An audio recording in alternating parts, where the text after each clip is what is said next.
So we need to check out where you are in Vortex. We're already in Valiant. That's not bad. I feel like you should be further than Valiant with the team you have. You have a Sword Flash, you have a Drake, you have multiple V4s. You should be able to get to, yeah, you should be able to get there pretty easily.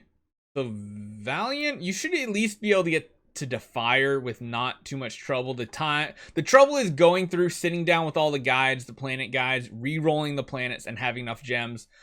13,000 should be enough for that nowadays to at least get to Defier.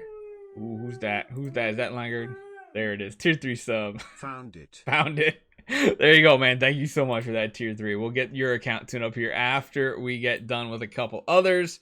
But yeah, Sirship, I imagine you just haven't taken the time to look at the guides to go through the Valiant stuff, because Valiant should be very easy for you. Defier should be doable with this squad too.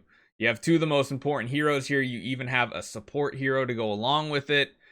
Shouldn't be that bad. Plus, you can always just use a Tix as well for some extra damage, stuff like that. So you have the gems. Vortex is fine. You could probably get all the way up to Vanquisher too if you need to. You can do the good old thing that the Henry and June found out. Build up like a 10-star Balrog or two, and you can use them for budget as well. But yeah, your account is perfect for that. Tower of Dream, let's just check your progress real quick. Actually, there's no way to see what you've gotten if you're not on the leaderboard, huh?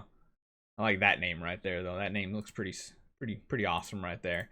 But honestly, with your account, you should probably just be farming depth 1 or depth 2 and clearing all the nightmare stages. So just do it like as high of a difficulty as you can while using ups and all that fun stuff. So yeah, Jesus did a full D6 clear. Yeah, I think I could honestly get everything but nightmare personally.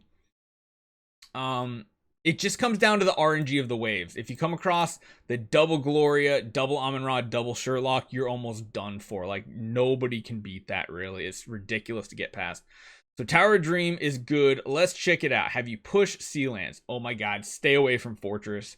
I just had my first experience with it. If you don't have multiple Sherlocks, there's a 0% chance you're progressing past like 23. You already got 223 in Abyss, so that is looking pretty sharp. Yeah, that first wave there with the mages, or no, they're priests. They're priests on the Fortress faction. It's gonna take a little time. Oh geez, do we have another tier 3 sub? Jesper, thank you so much, man. Tier 3 for 12 months. My goodness, you guys are going crazy with these tier 3s. Okay. So Sealand, I think that's the big topic we need to talk about. You got a pretty good idea as far as hero progression, who to build, all that fun stuff. So that's fine. What we need to decide is what heroes you need to build. Oh my goodness, Sentience. What is going on with all these tier 3s? All right, guys. Good lord. And you guys got a hype train going. Thank you guys. I appreciate it. So, Sir Cipo says, if you take a look on my other accounts, there's more things to do on the other ones. Ooh, I've been learning from the best. I wouldn't call me the best. I'm useful knowledge to an extent. All right. Yeah. So, what you need to focus on is that Delasium's a weird build, but I wouldn't get rid of it just in case you ever want to push Vanquisher. You're going to need multiple. But at the same time, you need to save up some Ignis copies. You need probably an E5 Ignis as a minimum at V4, plus your Queen at V4. Those are two good ones. And then after that, you could probably get away with the Delasium over a wall deck as a little extra damage. Besides that, though, you're going to have to save up a ton of Ignis copies.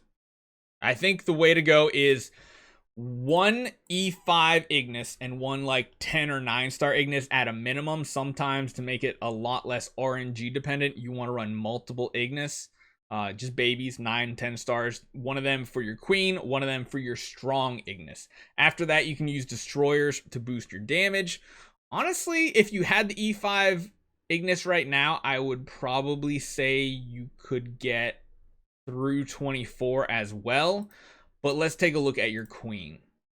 Punisher staff, crit damage. That is one offensive queen you have right there. All right, let's take a look at all your artifacts that you have. You do have an A and B, and you have a Punisher. Both are going to be exactly what you need for pushing Abyss Sealand, so that is perfect. You don't really need an Antlers Cane or anything. A Punisher can get it done. You typically run A and B always on your queen. The only time you run the Punisher or the Antlers Cane is for the first wave of a Sealand, because that one is the ridiculously strong Priest wave, and you need something like an E5 Ignis to tank a lot of the hits. I regress from my heroes to get Ignis to E5 ASAP. You could regress some of the ones that might not be as useful. Of course, keep the Aspen around. I mean, if you regress anything, it's going to sound weird, but it might be either the Ticks or the Garuda out of those. It's probably worthwhile keeping a Delacium, unless you just want to straight swap a Delacium, but Delacium can do a lot of good stuff. You can definitely do a lot of good stuff when it comes to Vortex, but do you need it? No, because your account's not going to be pushing like the max Vanquisher. You want to get to Vanquisher, and that's pretty much it. You have a couple other Radiant artifacts, which is good. The Antlers would be great if it gets to be Splendid. You could use on Queen and for PvE. You have so many, my God, so many energy potions, so many energy artifacts.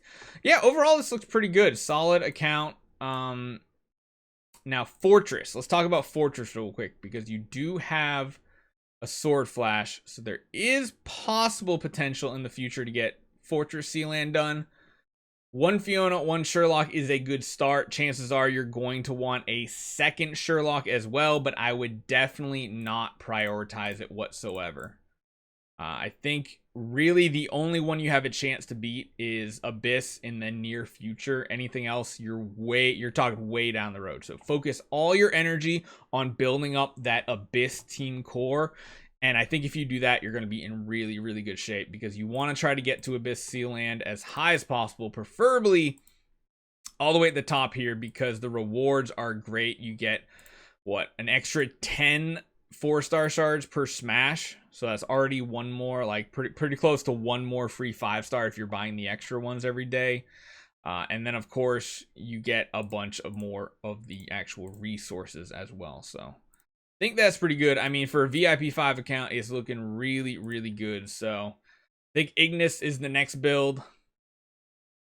If you want to build a wall deck, you could, because definitely using a wall deck does help get Sealand 21 or 25 done. But yeah, the delay seems a little odd. I like it, but I don't like it at the same time. So it's up to you to decide what you want to do with it. But out of that, the Garuda is probably one of the most useless ones, followed by the Ticks on this account. So not too bad though.